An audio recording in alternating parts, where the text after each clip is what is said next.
Let's see if this actually happens if we kick in. Ooh, there we go. We're on the Instagram. We're on the TikTok, the YouTube, the Twitch, the LinkedIn, the Facebook, the Twitter. Yeah, we're everywhere. How you doing, everybody? It's Monday. I think it's the 27th of February. It's an amazing day because we're all here. Because if we were somewhere else, it would be less amazing, right? That's how I see it. What are we saying? Dylan Johnson somehow snuck in with I guess they were in the waiting room. That's probably how it happened. Good morning, Dylan. Good morning, Jacob. How you doing?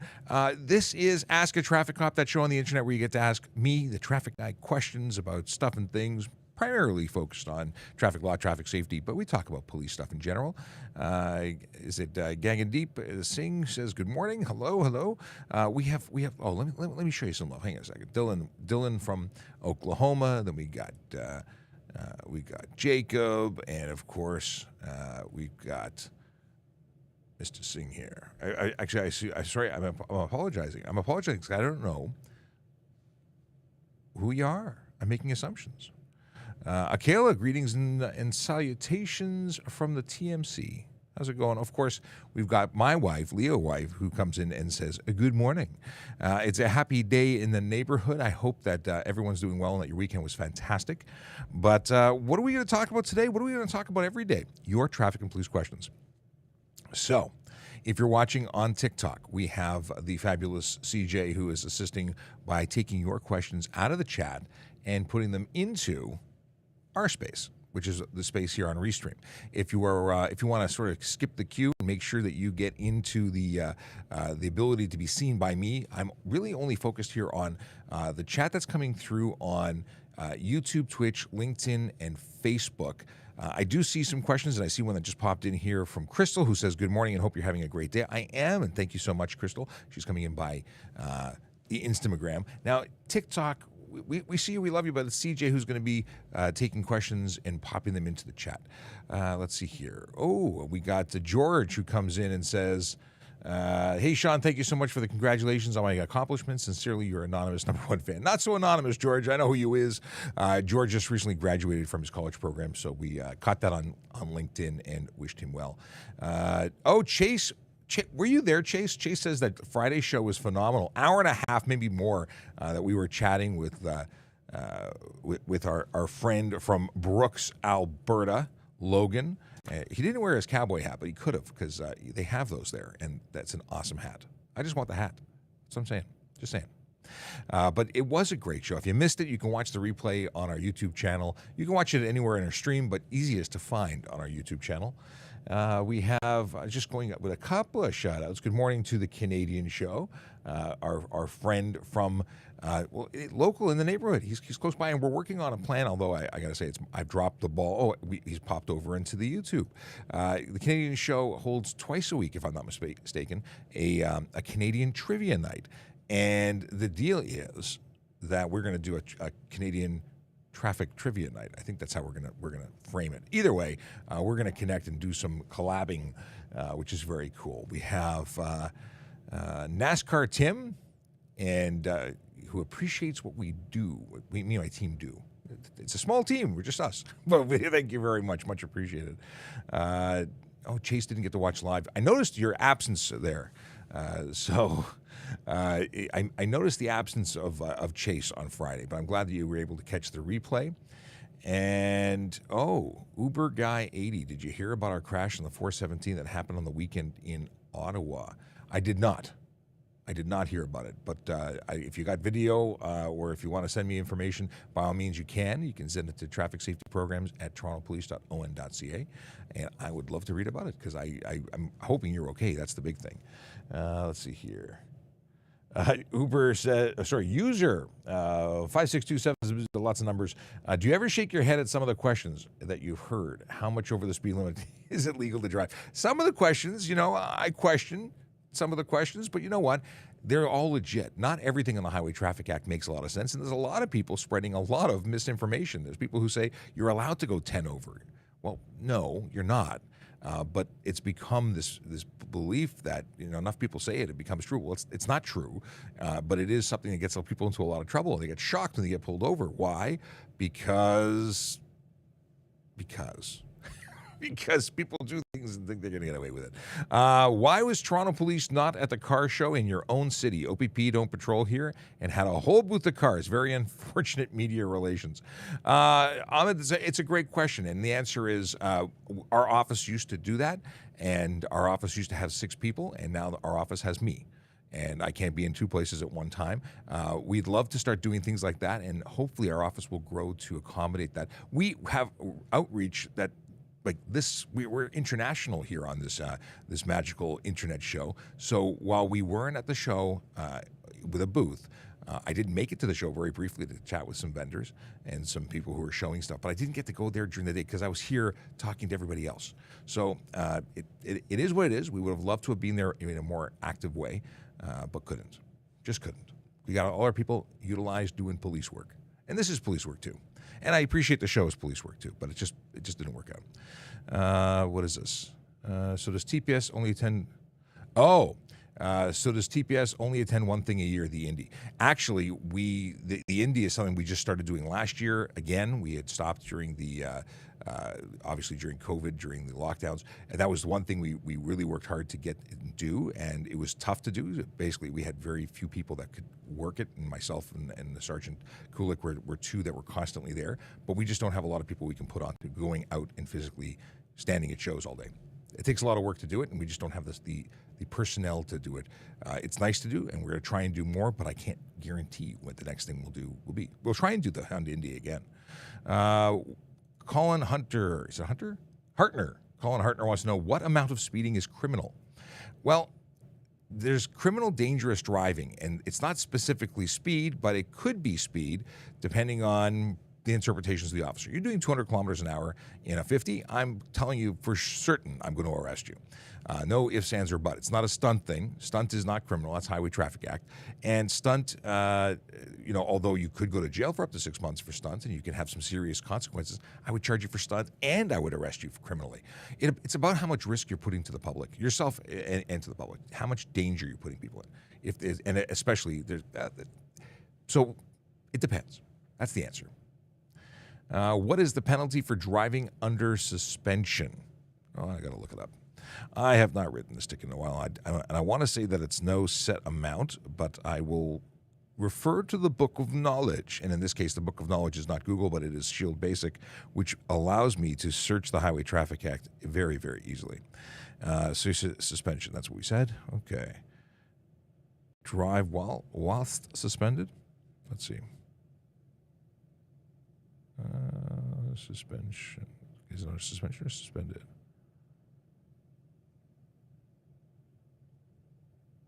I love looking things up while live. Let me just tell you. It's criminal code. Driving while it's no set fine. The fine range is $2,000 to $5,000, or to an imprisonment term of not more than 6 months, or to both. So you can get the financial and or the jail. Okay. What is this? I want to ask if I can. Okay. I want to ask, can I sit with a G1 driver as I have a G license? I had previous country experience, which I added to my G license. I got to tell you, it's another depends. If you have 4 years of experience that the province of Ontario, the Ministry of Transportation has accepted and acknowledged and awarded you those 4 dots in the bottom right-hand corner, then you've got the qualifications to be a qualified driver, and then you can supervise. But it depends if they give you that. So check with the ministry to be sure, because you don't want to be in a situation where you're not allowed to, because you'll get them into trouble. The G1 will be unaccompanied. The insurance won't qualify or cover them. It's a problem. Very good point. Thank you very much, The Canadian Show. This show has way more reach online than in-person events. And that's sort of, I don't want to say it, but it's true. I do say it a lot, actually. This is going back to why aren't we on more shows? When we go to a show, we have a wonderful presence in a booth, and we talk to hundreds of people. But here we talk to thousands of people, and we do that every day. And we have over 600,000 people on TikTok alone. We have hordes of people that watch this content, and it's available all the time. Online. So it becomes a library of knowledge, and it really is better. I love meeting people in person, don't get me wrong, but this is much more cost effective and truly has a better reach. But thanks for bringing that up. Good morning to Richard, who says, good morning, oddly enough. Let's see here. We're going to scroll through, and it was sad to see Schmidt, but no Shapiro. I wanted to be there, and I was there very shortly. But yeah, hopefully we'll be able to plan ahead, organize sufficient personnel, and be out there in person to meet people. Because I know many people write in and ask to meet up all the time, and those shows are the perfect opportunity when we can make it happen. Daryl has a question. Why is it okay for Uber drivers to have their phones on the windshield? It's not. There's no exemption for Uber drivers. They are the same as everybody else. If their phone screen is on and not watching the GPS and not in the off position or in the phone position, where it's actually the phone app viewable, then they can be ticketed for using that. If it's obstructing their view, they can get a ticket for that. There is no exemption for an Uber driver or a rideshare person to use their phone. Okay. What is your opinion? Should speed limits be reduced or slightly raised? Well, I'm a firm believer that speed is dangerous and speed kills, because I've seen it. I know what it does when cars hit people, when cars hit cars, when cars hit walls. I can tell you that the damage is increased when it's faster and not decreased when it's faster, because people seem to think that speed isn't a factor. Speed is a huge factor. It takes away your decision-making time, your reaction time. It increases the severity of the injuries and damage. It's just an all-round bad deal. So why go faster when we know that faster causes an issue? I think people want to go faster because they think they're going to get somewhere significantly faster, and the truth is that going 10 kilometers faster doesn't significantly increase your arrival time or decrease the amount of time spent on the road. Yeah, if it was uninterrupted for a solid hour, that 10 kilometers would be faster. But the truth is, you're putting more wear and tear on your vehicle by going faster. You're not generally going at a sustained 100 kilometers an hour, 110 kilometers an hour in a city setting for any period of time. So what's really just happening is you're increasing your risk and getting no other benefit, but feeling better, possibly feeling better. So I would reduce it. We're busy as Vision Zero. Speaking of Vision Zero, I didn't do my little intro. Hang on a second. Let's do my little intro. Okay, we're going to go to the Twitter. And the reason I'm going to Twitter is because I want to tell you where Vision Zero Enforcement Team is today. What is the Vision Zero Enforcement Team? Well, I'm glad you asked. They are a dedicated group of officers that focus on the Big Four. The Big Four are speeding, aggressive driving, distracted driving, and impaired driving. Those are the behaviors that drivers engage in by choice. No one forces them to do it. They choose to drive in those ways. And what they're doing is they're increasing the chances of serious injury and death on our roads, because those categories are the ones that we know lead to serious injury and death on our roads. All right, let me scroll down here and I'll tell you exactly where they are. Today, being the 27th of February, enforcement officers are focused on Vision Zero in 32 Division and 33 Division.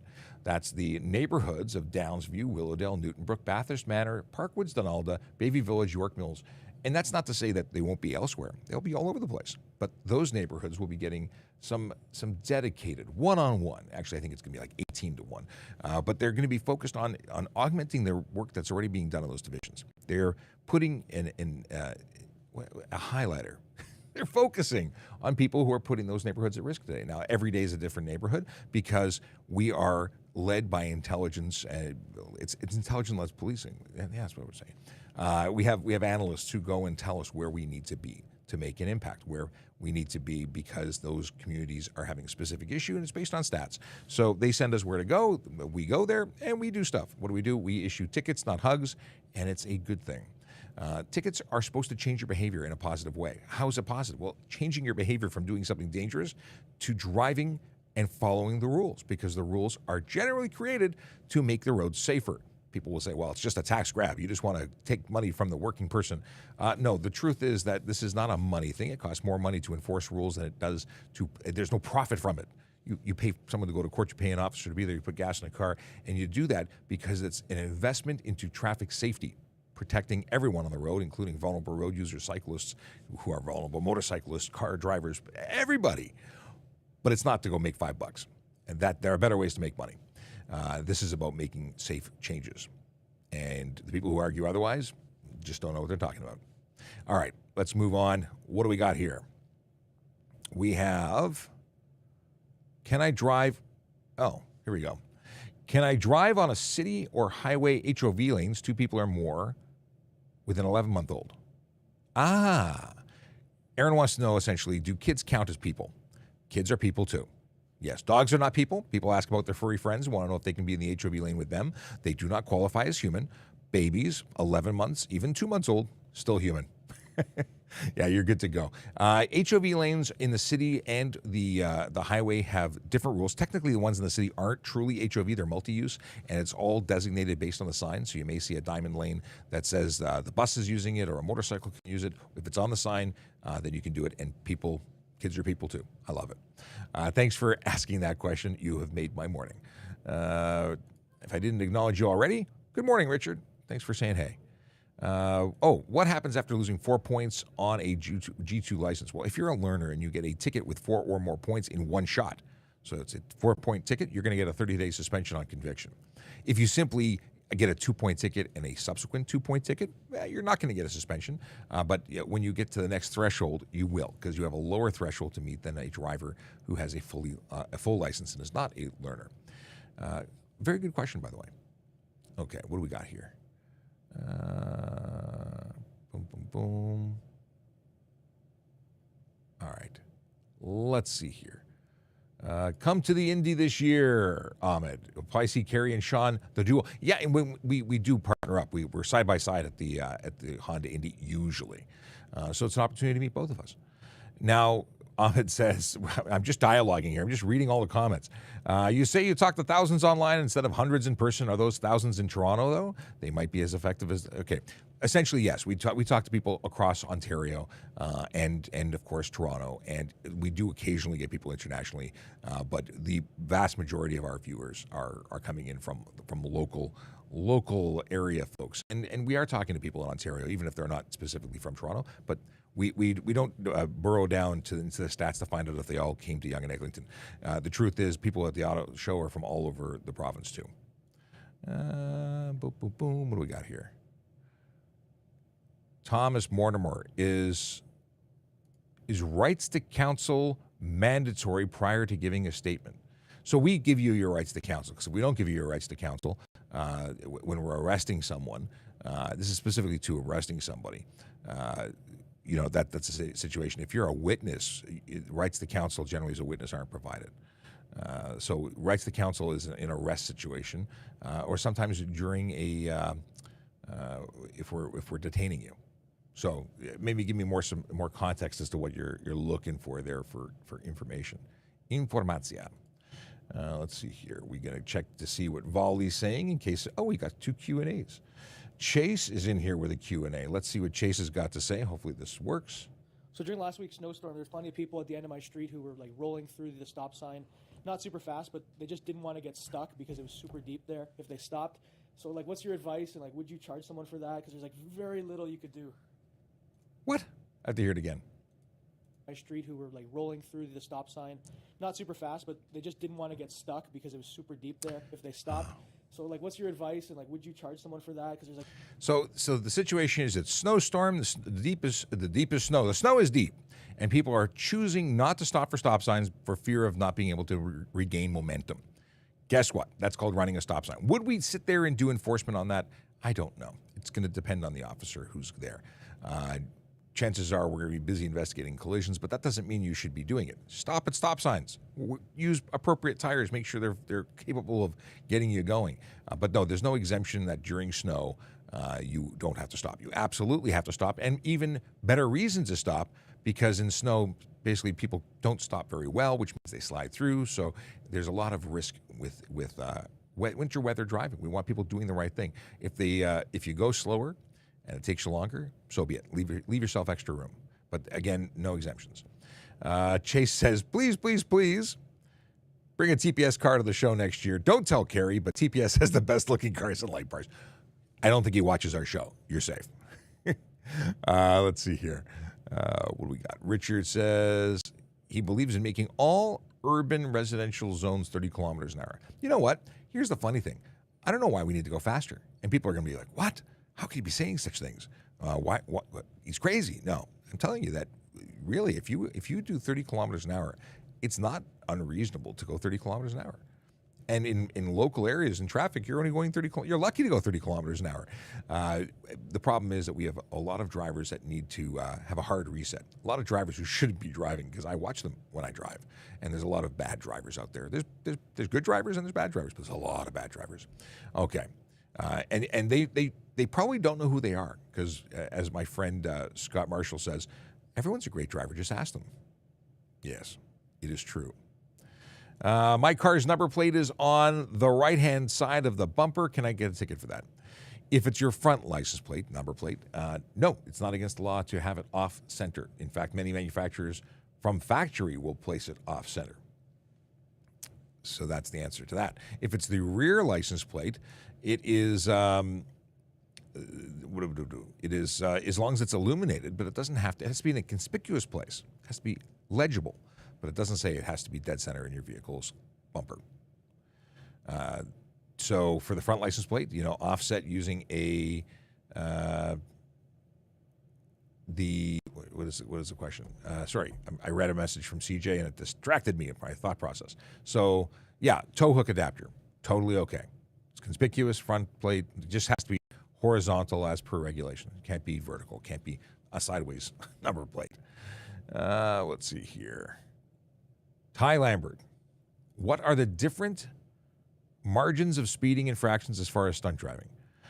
So here's the deal. As of September 12, 2021, it became, actually, September 12th is when they added the private property. It was a little bit before that. Regardless, stunt driving now includes 40 kilometers over if you're traveling in an area that has a speed limit under 80 kilometers an hour. So if it is a 70, a 60, a 50, a 40, if you do 40 over, it is stunt driving. If you are doing 50 over and the speed limit is 80 or over, then that is stunt driving. And if you do 150 anywhere, that is stunt driving. Now, there are a lot of different offenses or activities that you can take that can, a lot of activities like, I don't know, burning rubber. You want to do a burnout, that's stunt driving. If you're doing, if you're intentionally losing traction, that's stunt driving. If you are, what else could you be doing? So many different things you could be doing that would cause a stunt driving charge. Driving with somebody in your trunk. Who'd have thunk? Yeah, that rhymes. In any case, that's stunt driving. Things you should not do. All right, what do we got here? Boom, boom, boom. What is this question? The question is, by Ontario, what's the speed law for passing emergency vehicles? What do you mean? I don't know what you mean. The deal is that if they're traveling under the speed limit, their emergency equipment is not active, then you can pass them, but you can't exceed the speed limit because you can't pass vehicles if it requires you to go above the speed limit. You can't go above the speed limit, period. Yes, that's the rule. If their lights are active, you need to pull over to the nearest curb or edge of roadway, which means you can't pass them. You got to pull over. So I need to know more about what you're asking here, because your question doesn't make a lot of sense. What do we have here? This is a good question. Can I use my insurance app to show proof of insurance until I receive my pink slip? If you have an app from your insurance, you can actually use that to provide proof of insurance all the time. Ontario law has changed and now includes electronic proof of insurance. So you won't be charged, or you should not be charged, if you provide your valid proof of insurance through an app and you're capable. Again, it has to meet the requirements, but that's a legit thing to do now. I always carry the pink slip. I don't think my insurance provider actually offers that feature. Why are certain main streets the same speed limit as residential neighborhoods? Because they haven't reduced the speeds yet. So 60s became 50s in the city of Toronto anyway. 60s became 50s became 40s, 40s became 30s, and they haven't moved them all down the slide. They're on their way down, or maybe they'll stay the same, but they're reducing them everywhere because of the fact that slower is safer, even though people don't always agree. Do you think that all trucks should be governed at 105? Not miles per hour is super fast. We're talking kilometers an hour. So trucks are supposed to be in Ontario governed to 105 kilometers an hour. And absolutely, I think they should be. I don't think anybody should be able to exceed the speed limit because it's illegal. So why should you have the ability to do it? There's no need. I'd like to see it where we actually control vehicles remotely. I think that will cause some controversy, but I think that if you're in a 60, your car should not be capable of going beyond 60, because why would you be able to go faster than the law allows? It's against the law. There's no need to speed. There's no reason to be able to go faster. What is this? The Real Log says, so what you're saying is if I go to a track, I could possibly charge with stunt driving. No. If you go to a track, you are on a legal, proper track, you're exempt from that law. The stunt driving laws are exempt on racetracks, Indy events, basically anything with a permit. So if you've got a permit to run an event that was permitting, let's say, what am I thinking of? What's it called? Drifting. If it was a drifting event, you were able to get a permit from the city allowing it, then it would be exempt from that. But you'd have to be able to get that authorized and approved. But any Indy event, official racing event on the streets is permissible. Let's see here. Sarge, what's going on? Hello, Sean. Good morning. Good morning. Are you joining us? You know what? I have a few moments. Well, then that's I good. always say a few moments, and then I end up staying longer than I really should. Well, let me move over and make some room because we're only running one camera today. I'll give you that microphone. There we go. And let me give you some micety mic. We'll raise the levels. Good morning again. Good morning. Good morning. We were talking about we were talking about a lot of things. We're talking about reducing speed limits on residential streets and why that's important. And someone wanted to know if we agree with whether or not trucks should be limited to 105 kilometers an hour. And I went and said something wild and crazy. I suggested that vehicles should be limited to the speed limit that they're on. It would be interesting to see if you were in a 60. If you couldn't exceed 60, we wouldn't have any speeding. That is true. Interesting. It brings me to thinking about autonomous vehicles. Mm-hmm. And when we do reach the age of autonomous vehicles that they're around everywhere, there will be no more speeding because it'll be programmed to do it. Absolutely. Somebody will try and hack it, and then we will... They will stick out like a sore thumb. Yeah, absolutely. Rusty says, on highways, when an officer is pulled over, lights on, what is the speed limit to pass them? So there's a slow down, move over law, and that may be what you're referring to, and you must slow down and pull over. But I don't think it's regulated to a specific speed. It's all based on reasonable. And what would be reasonable? Well, certainly slow down from the maximum you're allowed to travel, which is the speed limit. Yeah. So it would be slower than the speed limit, and you would have to move over. And that is where a lot of folks, if it's not specifically written, there's too much room for interpretation, and that's where there's a problem. So it's not a specific speed; it's about slowing down from what you're doing. And the biggest problem is that majority of people on the highway are doing well above the speed limit. Right. So slowing down to the speed limit probably wouldn't be good enough. I agree. For safety wise, you know what? Speed limits are important. I got to tell you, I just came back from a trip. I was snowmobiling out of New Brunswick. Snowmobiling in Ontario has a maximum speed limit of every single trail of no more than 50 kilometers an hour. In New Brunswick, they do not have a speed limit at all. Oh, really? I was shocked to see that. But snowmobiling out there is an awful lot different. There's an awful lot of room. The trails are big, they're wide. There's less built up areas like we have here. It's an amazing place to snowmobile. But the lack of speed limit, where it stops the really dumb people from going way too fast and causing way too much damage, was shocking. I liked it, though. It was fun. I have yet to go on a sled, so I can't relate to this at all. As you were speaking, I was looking for new questions to address, and we already covered this one, so I'll take it off my hit list. But Kyle says, dude, you stepped up the production quality. Nice work. Well, that's not so much a question, but thank you very much for the comment. Much appreciated. Yeah, we've been doing this widescreen, and it's interesting. I appreciate that you appreciate it. I wonder if everybody else appreciates it, because it's different than our vertical video, and we lost Q&A, but it is certainly, to me, an improvement. And we get to do the side-by-side thing where you have two people speaking. And if you're watching on TikTok and you didn't know this, there is a button.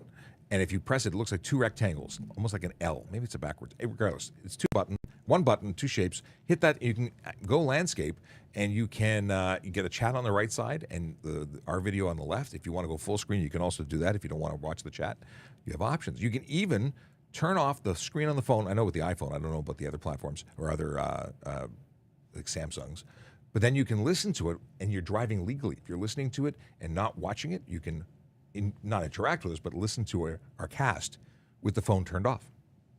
Pretty cool. We have good morning and doing some choring while watching is Ryan Pinn, our friend from Nova Scotia, who is a driving instructor out there and a military a horn player. Good morning, Ryan. I was out in your neighborhood this weekend. That's right. He was doing his snowmobiling. Okay. And then what about emergency maneuvers to avoid collisions? Are we talking about stunt driving? I'm not sure what we're talking about. So maybe this is, and I'm reading into the question and expanding on it and making up my own conclusions. But do you mean like if you were limited to 60 and a 60, how would you make an emergency maneuver to avoid a collision? Slow down, turn. I don't know. Hitting the gas doesn't necessarily have to be the best. In fact, I think adding a lot of gas to the mix could increase the consequences of that maneuver going badly. Yeah, a lot of people, a lot of professionals will, doing a drift, they will add some gas and steer into it. You know what, though? Once you get into a drift on the road, you've already lost control. Josh says, my tint is endorsed by the Skin Cancer Foundation. I'd just pay the $110 ticket when it comes just to keep my skin safe unless you want me to wear a jacket in the summer. So it is breaking the law. You may have an endorsement from a foundation suggesting it's a good thing, but there is no medical exemption for tint. Now, you can get a UV coating, which does not impact the clarity or visibility through that, which would make it legal, still protecting your skin, but not making any impact to the visibility or clarity. And then additionally, there are pieces of clothing you can buy for summer that are UV blockers. And I've seen that because of all the outdoor stuff that I like to do. And I've seen it cost probably more money than we want to pay for it, but they are options and they're apparently still comfortable to wear in the summertime. You know what, Sean? Most front windshields are already UV blocking anyways.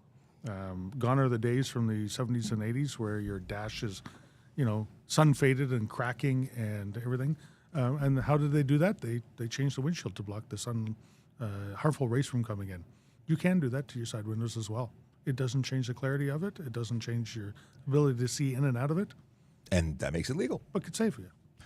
Mason says, why is it that I'm no longer allowed to do drifts or burnouts on my private property? Well, considering the law changed, stunt driving now applies to your private property regardless of ownership or permission, unless, of course, you get your driveway or property considered a private track with, get the appropriate insurance coverage and medical personnel and emergency services stuff to respond in case you have a crash. And then you can do it there too, but it has to be a track.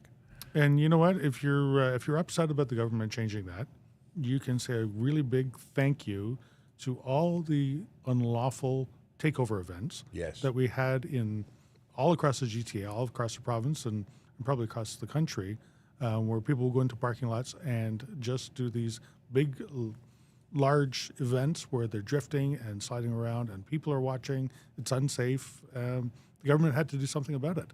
And how do they do it? They react to what is going on in the world. So why do we have speed limits? Because they had to react. Well, pretty much. Why do we have laws? That's where I was going to go. Pretty much every law is based on someone doing something really dumb. Yep.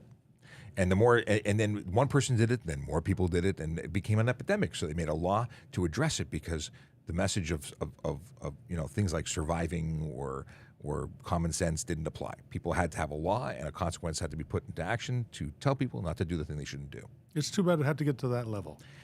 Yeah. Selfish of people to do it. It's true. And at the same time, we see things all over the place, like the notes that go beside the sink that say, "We are not your parents, clean your own dishes." Like those things get put up, and then, people get in trouble because people do silly things. Just saying. Okay. If you're on a garbage truck and a garbage call is in the middle, stop. What? If you're on a garbage truck and a garbage call is in the middle of a stoplight and turns red. I'm not sure what your question is, James. If you're on a garbage truck and a garbage call is in the middle of a stoplight. You should never be stopping within an intersection to pick up garbage. I don't know of anybody who has an address in the middle of the street to. If we're talking about a piece of debris that's in the middle of the road and you're on it, you've got probably a light or a truck with a light on it because you're probably a response vehicle from the city, and that's a different situation. Even then, you shouldn't be stopped in the middle of the road necessarily, blocking traffic. I don't know. I don't know. I don't know either. Maybe you can flesh out your question so I can understand it better anyway. Oh, is it legal for cops to flash their lights to run a red? They do that a lot. So it's not flashing their lights to run a red. It is activating their emergency equipment as per the regulations, the requirements under the Highway Traffic Act in order to go through a solid red. So as police or emergency services, we have to have our lights on for that purpose, but we don't have to drive around with our lights on even if we're responding to a call. So we'll turn them on, hit that siren momentarily, go through, and then shut them off again because it's generally safer not to run our lights and sirens unless we absolutely need to. And you know what? A lot of times, especially in the city, it's quicker. I can get around quicker without having my lights and sirens on because people do some really strange things. The darndest things. Yeah. Like just hammering the brakes because they think we're there to pull them over and they just stop in the middle of the road and now we have to communicate with them to get them. It's just a mess. So we're very often just doing what we need to do to get to where we're going safely. Okay. Ahmed wants to know. Ahmed, by the way, was very upset we weren't at the car show.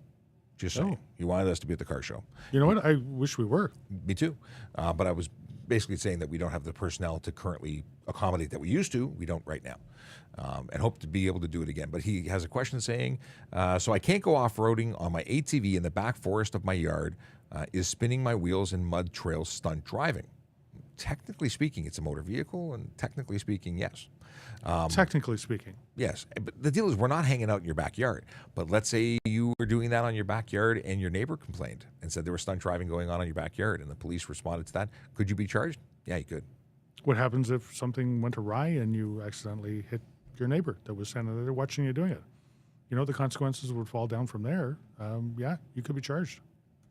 And Ahmed's got a lot. Oh, this is Mark. I saw the green icon. I assumed it was the same person. It is not. Mark wants to know, or says, last week, motorcycle boots in front of me. I am traveling at a very slow speed and stopped less than 2 meters from a collision. How does one complain about the stunt driving? Motorcycle boots in front of me. Yep. Oh, boots. I'm thinking boots, footwear. I started thinking that, yep. Okay. So you can, well, if you've got their license plate, you can, and it's in Toronto, you can report online, go to tps.ca.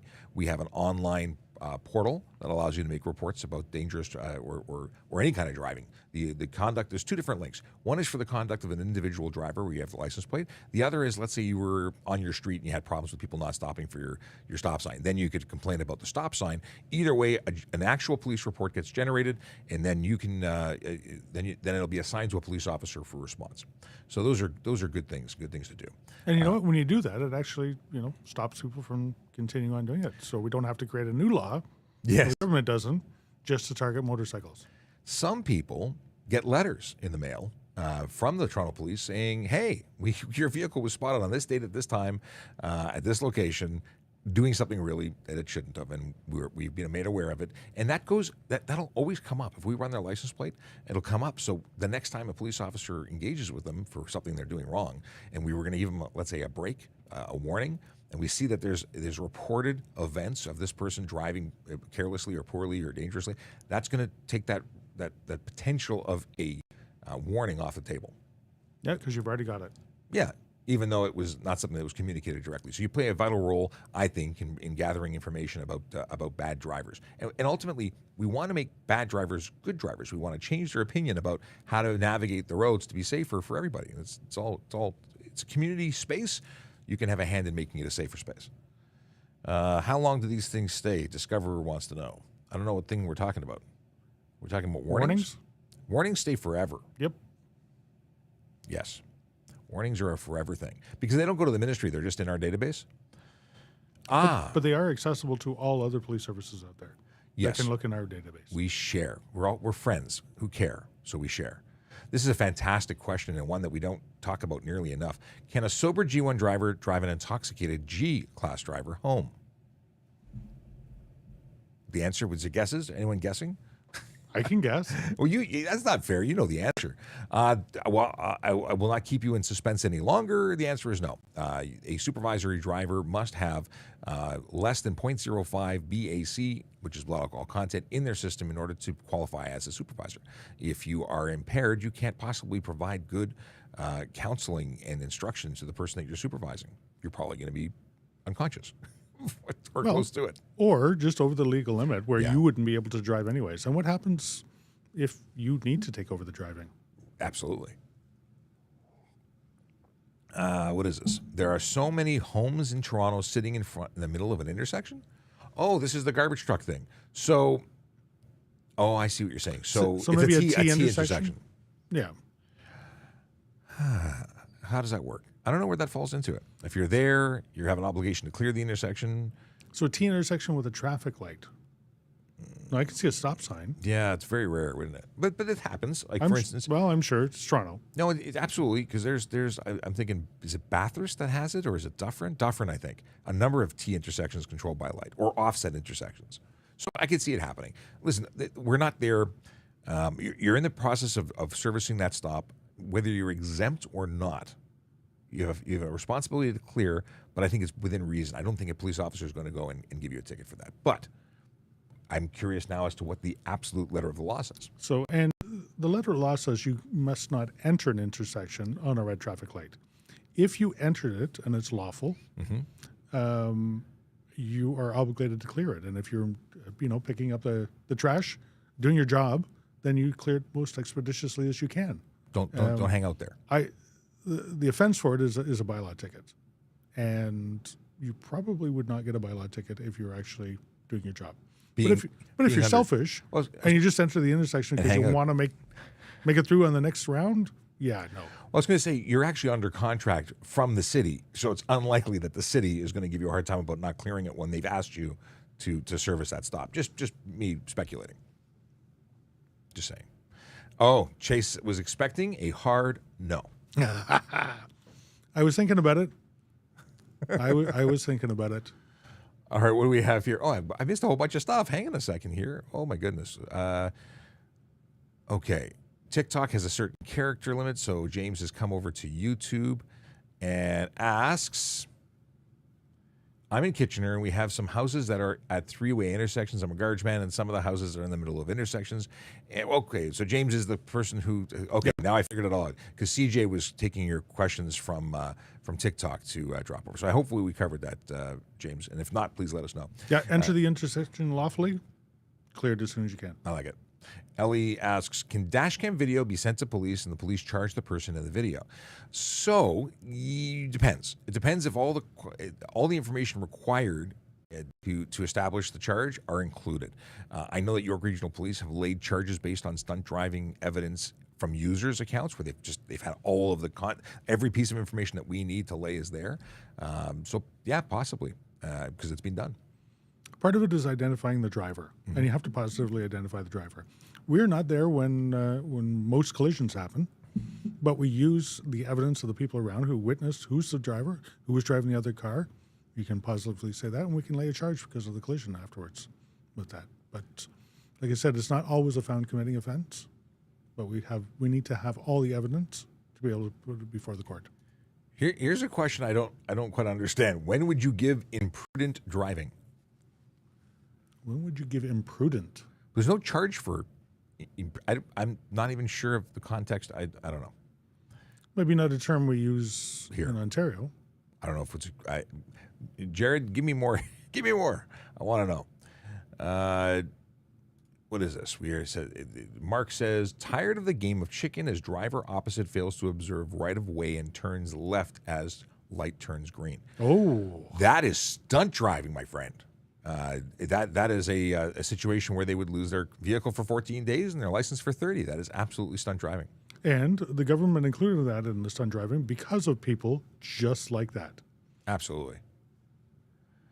Ahmed says, why did you put my question on the screen but not read or answer it? Because I got distracted. That's Squirrel. Okay. I did put it on the screen, and I think I did answer it. So I mean, maybe this Which one, Jared? Ahmed. Isn't it Ahmed? Let's see. Well, it was Ahmed who asked, but I think I covered it. Yeah, I did cover it. Now you're asking a second time. Back forest yard off-roading because it's stunt driving and it's dangerous. And technically, it yes, is. Yes. Why isn't left lane driving enforced? I find that the right lane is the new passing lane. Yeah, Katarina. It depends on what you mean. See, left lane driving, if they're going the speed limit, is technically not unlawful from the perspective of you can't go faster than the speed limit. So, but there are people who can, like police, fire, ambulance, and for that reason, you should stay to the right if you're not passing. But it's not a fast lane. There is no passing fast lane law per se. If you're not actively passing, you should stay to the right, partially because it's courtesy and partially because it's unsafe to make people go the other way. But you can't exceed the speed limit ever, even when passing. But there are certain circumstances where it is unlawful. If it's signed, yes, keep right, except to pass, yes, then you must move over. It's common courtesy. Trust me, the guy who drove 2,568.9 kilometers in the last 2 days, I know, traveling on the Highway 401, lots of people hanging out in the left lane. It's bothersome, upsets a lot of people, including myself. But yeah, we should be doing more enforcement on that. Absolutely. Fail to facilitate passing is a charge. Yes. It isn't used all the time. Depending on the circumstance, that may be applicable. And it's also stunt driving to actively prevent someone from passing or Right. changing lanes. So if someone's playing chicken and jumping into that space just to mess with you, that's technically stunt driving. Expeditiously, that's a cool word. Chase is approving of the choice of words. Sean, I want to remind you that I have a pending charge for fail to keep right for going the speed limit in the left lane. Courts in April. I'll report back. It all depends on the context of the officer who wrote the ticket and what the evidence they are providing. If they have signage, like the sergeant said, there could be a reason. And the OPP has referenced things that there is a fail to keep right charge. And let me just pull it up because, I talk about the fact that how on earth would you write someone a ticket for failing to keep right when people who are wanting to be on the left lane are breaking the law? I'd sooner write them a ticket. But if you're in the left lane and you're actually passing somebody that's going slower, like a slower truck, something like that, absolutely. So here's what it says. It's failed to keep right when driving at less than normal speed. And this is where the discussion of interpretation is. See, I don't think you can go above the speed limit. So how can that be considered normal? I think that's abnormal speed, even if other people are doing it. Any vehicle traveling upon a roadway at less than the normal speed of traffic at the time and place shall, where practicable, be driven in the right-hand lane, then available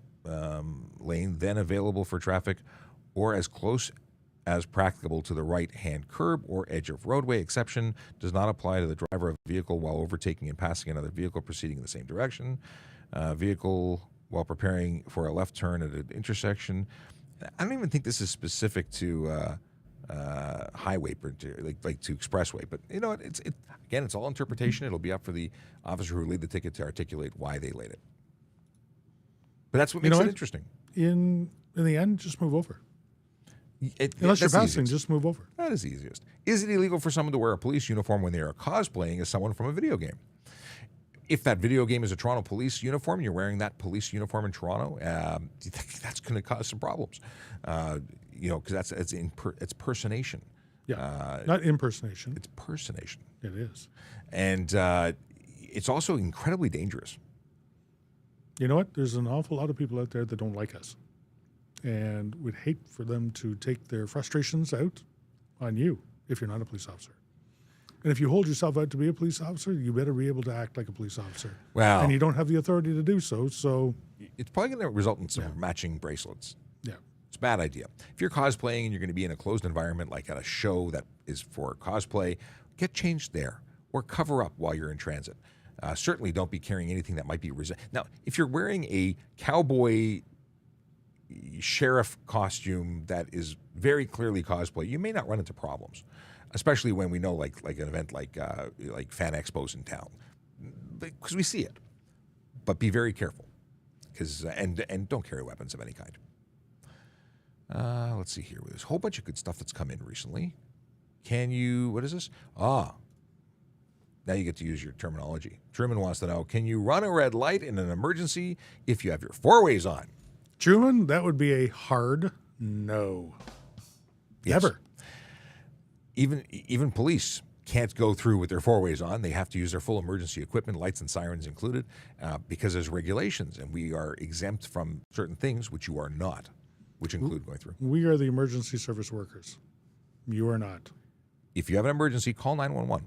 Even some people responding to fire calls, volunteer firefighters that come with a green light, they can't go through the intersections either. They have courtesy lights that tell other drivers on the road to pull over and let them pass. And it's not even enforceable. It's a courtesy. We're letting them know that they're going to go save the day in their own special way and ask that they pull over. But it's not a requirement. They can't be charged for not pulling over. Let's see here. Do cops smoke cigarettes, or are they allowed to? Ethan wants to know. There are people with habits that include smoking, and they are permitted to, although they're not permitted to what are the, actually, the sergeant would know the rules. I don't smoke. I don't know anymore. Well, Smoke Free Ontario Act says you can't do it in a workplace or 9 meters from any entrance to the workplace. So in a police car, can't do it. Can you smoke in uniform? No, not in public view.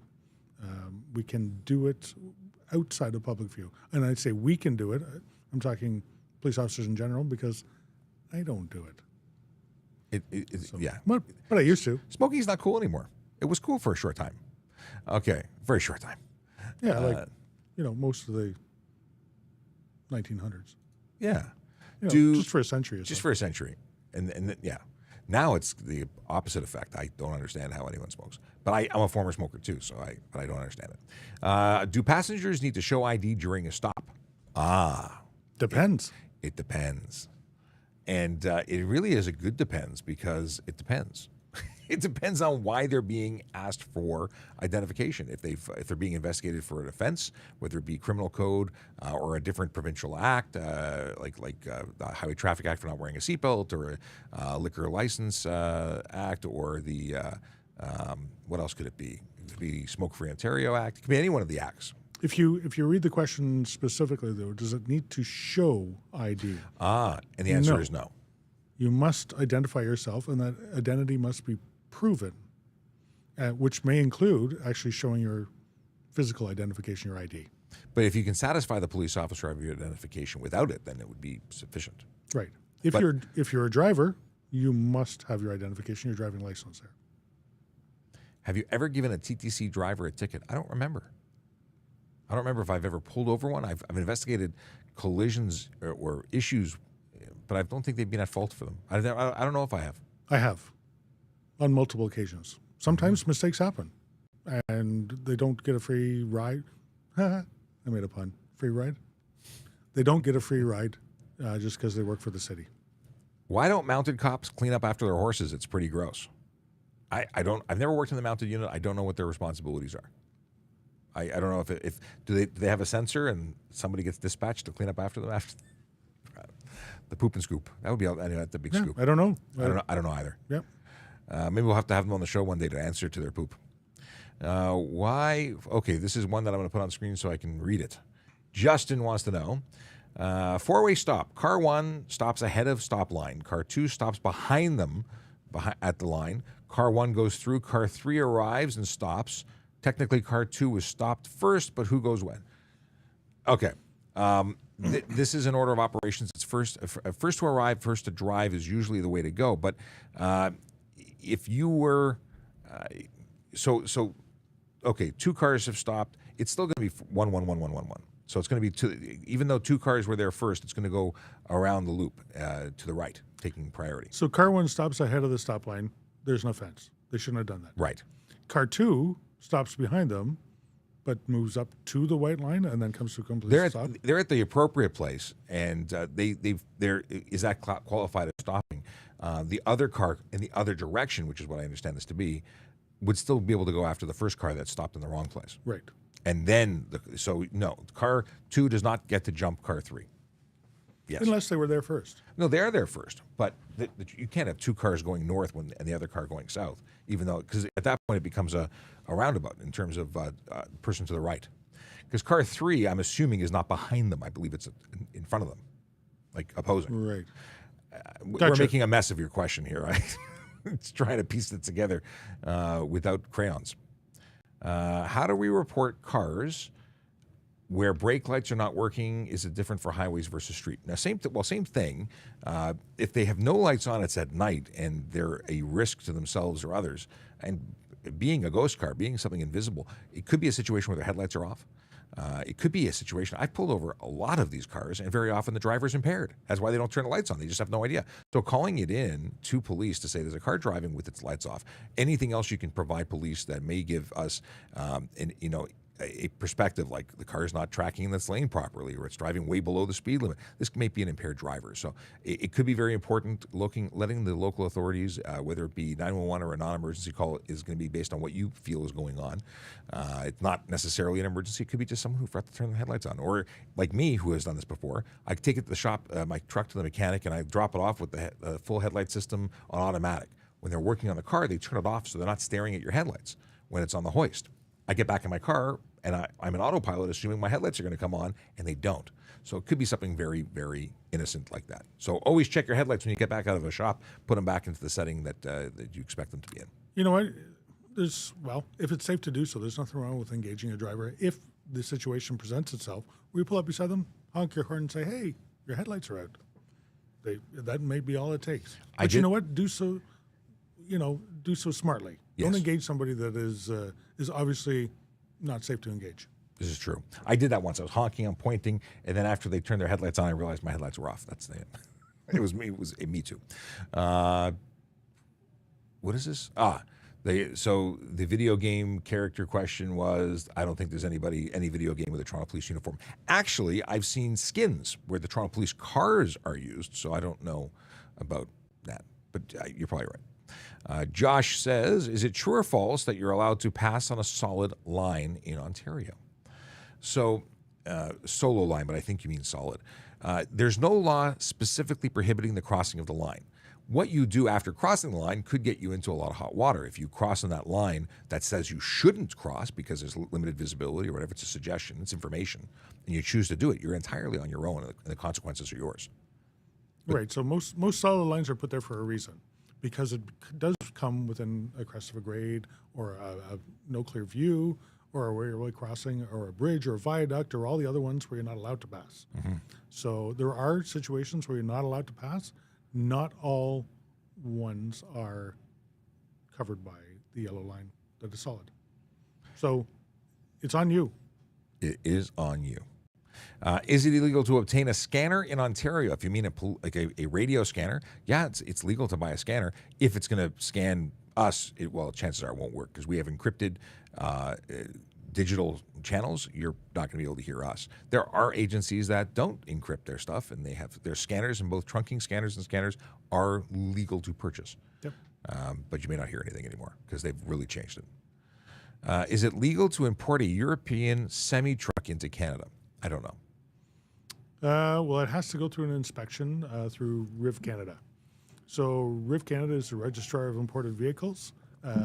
They will have an inspection process set up. As long as it meets all the criteria, then yes, it'll get a sticker, it'll get a placard, and it can be registered in Ontario. My understanding is if it's over 15 years old, it will not have to have certain conversions done. This is why the age of right-hand drive vehicles that are brought in. So I'm going to assume if it's 15 years old, that's probably what it'll have to be first. And I think it avoids all the certain duties and taxes. So, but at the end of the day, yes, you need to get it approved. Did you just say duty? Yeah, I did. I said poop earlier, so duty is it legal to? All right. Then how many times can I extend my G2 license in Ontario? Every time you do it, you must take a G2 test. So you're retesting. Why wouldn't you just get your full G? I don't understand why anyone would do it. But you can retake your G2, and upon passing it, you would be able to extend and pay for your G, or you pay for it, take the test, and then get another 5 years.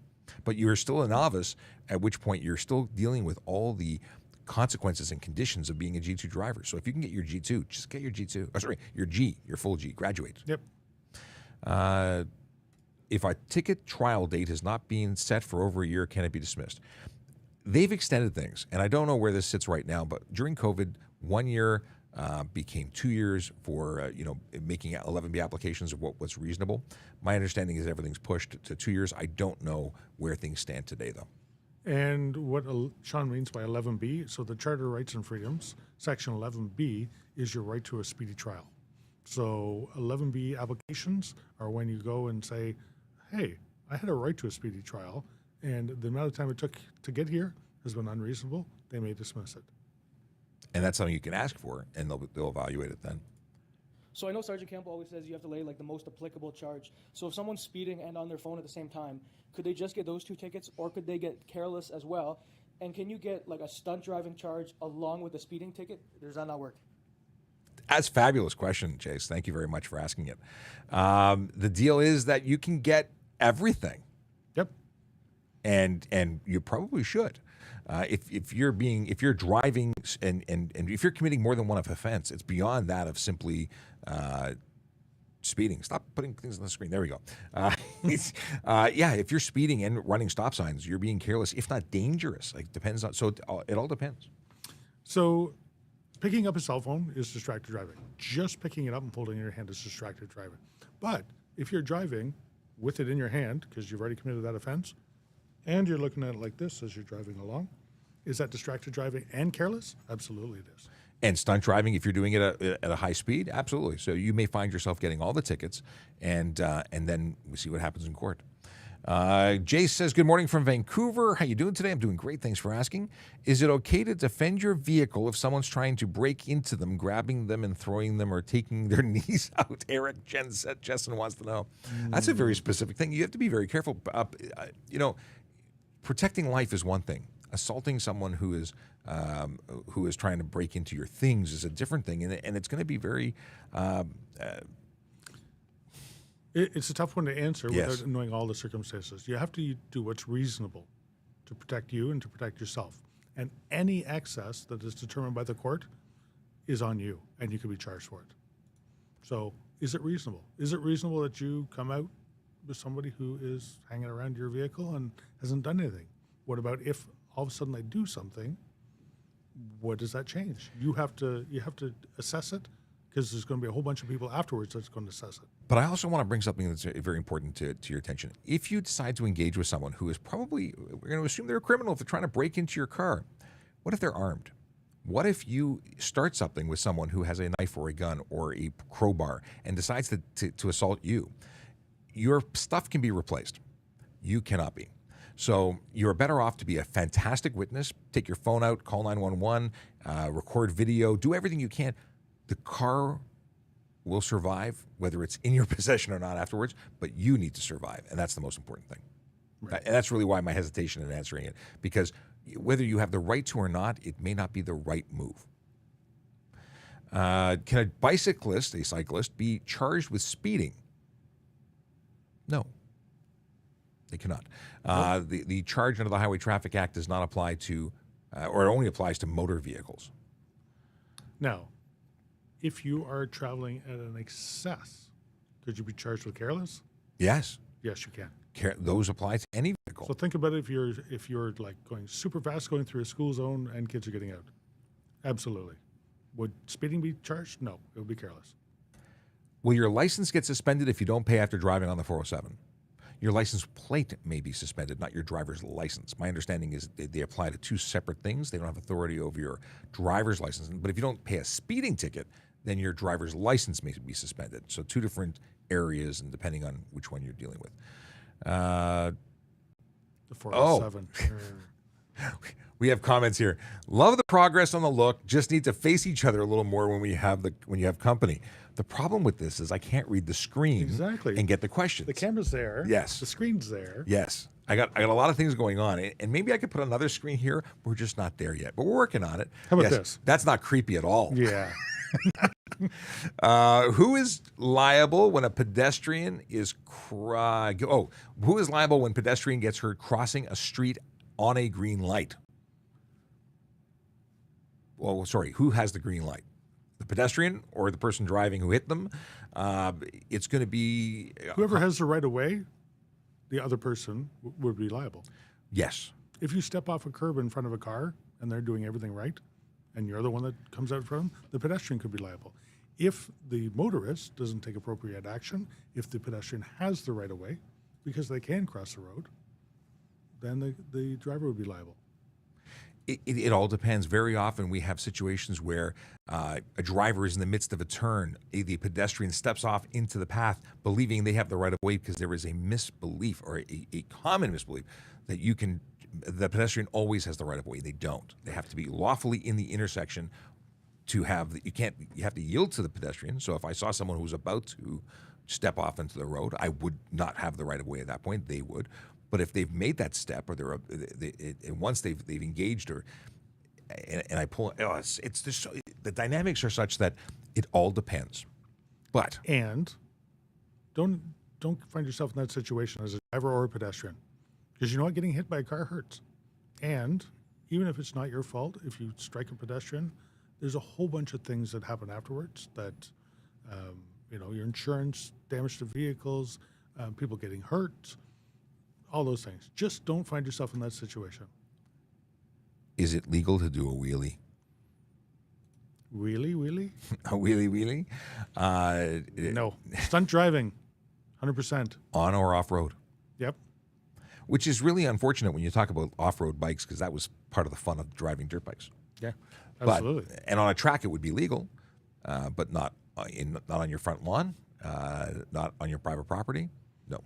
Yeah. Say thanks to all those people who did that stupidly to cause the law to be created. What other divisions of the agency have you guys worked in? I've worked in a couple of different capacities, so have you, Yep.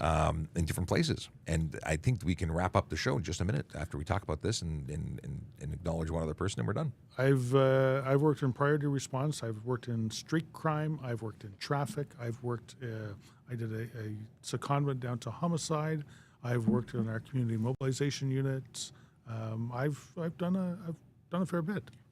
I started as an auxiliary working at traffic services right here. I was a motorcycle volunteer. I went to 32 Division and 31 Division as an auxiliary. I was a court officer at 1000 Finch, 2201, and Old City Hall. I then became a police officer, worked in 12 Division, then came to traffic services and worked within PRU or collision response. And then I worked in the detective office here, and I worked in a motor squad. And that's everywhere I've worked. And now I work in traffic safety programs. And you know what? Within even traffic services, a whole bunch of positions. I've been PRU out here. I've done my administrative here, and I've worked at a detective office here as well. So even within different units, there's different jobs you can do. Here's a question that we've ignored on Instagram. What do the blue diamond outlined in white sign markers mean or indicate on Highway 412? I don't know what's Highway 412. 412 is Durham Region. I don't know. 412, 418 connects to 401 and the 407. I don't go there. So blue diamond. Go back there. It's here. It's Okay. a blue diamond outlined in white. We're stumped. I don't know. I've never seen the sign. You know what? I'm going to have to go out there and have a look. We will return to this one. You know what? I will let you know tomorrow. Here's a question from Smith Western. Excuse me. Lane filtering. Would Toronto Police actually enforce this on motorcycles? Lane filtering at stop signs, like at stop lights where people move forward so they're not the back. I don't particularly have a major issue with it. If you're driving right through traffic to get to the front of the line, you might find an issue. You may find yourself getting a careless ticket. Just trying to tuck in between two cars, so if a vehicle chooses not to stop, you don't become the bumper which they meet. That's more reasonable and can be articulated. When you talk about lane splitting, where you're just driving through traffic that's stopped, and you're actually point A to B driving in gridlock and just trying to get through, that's careless driving. Yeah, absolutely. So it depends. Here's a good question. If someone's under arrest and asks for medical care, are police obligated to provide it? If someone's having a medical emergency or needs medical care, they won't get into a police station. We're going to provide them the medical care. We're going to take them to the hospital. As long as it's legitimate. Yeah. You can't just go, oh, I have a headache. Yeah, I don't feel like going and being arrested today. Take me to a hospital. That doesn't work. Yeah, it all depends on the situation. But, if someone's coming through and they're bleeding from their head, absolutely. We're going to get the medical attention, absolutely. Yeah. Okay, the stuff. Oh, we didn't do dad jokes today. No, we didn't. But I have them here. Oh, and I had a really good one, too. Oh, yeah? Yeah, I had a really, really good one. So Michael sent me a TikTok video and I will play it for you later. Maybe we'll share it on the account, but it's funny. It just needs the visual. This one was fantastic. We read it on Friday, but you weren't here. So Mary had a little lamb. The doctor fainted. And I found... Wow. Yes. I wish I could remember it. I heard an absolutely fantastic one while I was away. I should have wrote it down. You should have. That's what happens when you're old. You forget. Let's see here. We have... Well, before I forget, speaking of forget, my wife says, have a safe day, everybody. And this is one question for you. It's from Chris, and he wants to know, do you need a valid driver's license to operate an off-road vehicle? Depends where you operate it. On your own property? No, you do not. On a roadway? Yes. You have to have not a G1, but a G2 or greater to operate on a roadway. On managed trails, you also need, you have to be over 16 and have a driver's license. Snowmobiles, something different.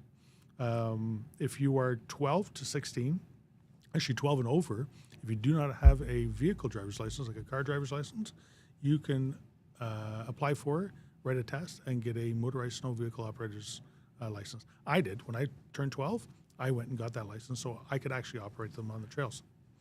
Here's one, it's a dad joke. Conjunctivitis.com. Now that's a site for sore eyes.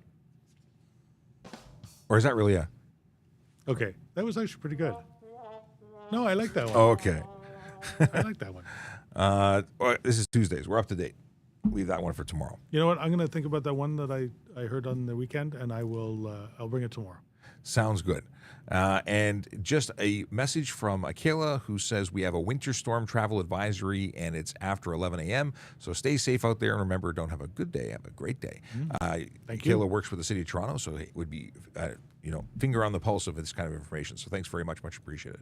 All right, that is another day done. I can pull up the that song. Hold on. Song. I'm going to look at you first. I looked at you back. There we go. Yes, we covered that. We can checkbox and say we looked at each other. I'm going to pull up, while we play this song, to pull up the other song.